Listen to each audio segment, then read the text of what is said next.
Stress থাকবে, চাপ থাকবে, অনেক কিছু থাকবে। শুধু যে পড়াশোনা করতে গিয়ে লাইফ থেকে সবকিছু ছেড়ে দিয়ে চলে আসবো ব্যাপারটা এমন না। লাইফে অনেক কিছু থাকবে। ক্লাস করাচ্ছি, আমি চাকরি করছি, আমি পড়াশোনা করছি। তোমরা আজকে আমাকে দেখে বলছো আপু অনেক সুন্দর লাগতেছে, কারণ হচ্ছে আজকে আমাদের ভার্সিটিতে বসন্তের প্রোগ্রাম ছিল। তো বসন্তের প্রোগ্রামের জন্যই আসলে একটু সাজুগুজু করে গিয়েছি। তো আমি বাসায় যাওয়ার একদমই টাইম পাই নাই যে তোমার চেঞ্জ করে আসবো, বাট তারপরে তোমার ভাবলাম যে ক্লাস নিয়ে নিই। হ্যাঁ ঠিক আছে, দেখে মনে হচ্ছে না বসন্ত বসন্ত একটা।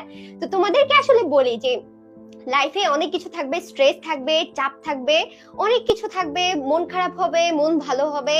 তো এই জিনিসগুলো কখনো মিস করবে না। যখন বসন্ত আসবে বসন্তটাকে উপভোগ করবা, শীত যখন আসবে শীতের পিঠা খাবা, শীতটাকে তোমরা অনুভব করার চেষ্টা করবা। যখন বৃষ্টি আসবে একটু বৃষ্টিতে ভিজার চেষ্টা করবা, বৃষ্টিতে একটু হাত বুলাইয়া দেখবা যে কেমন লাগে ফিলিংসটা।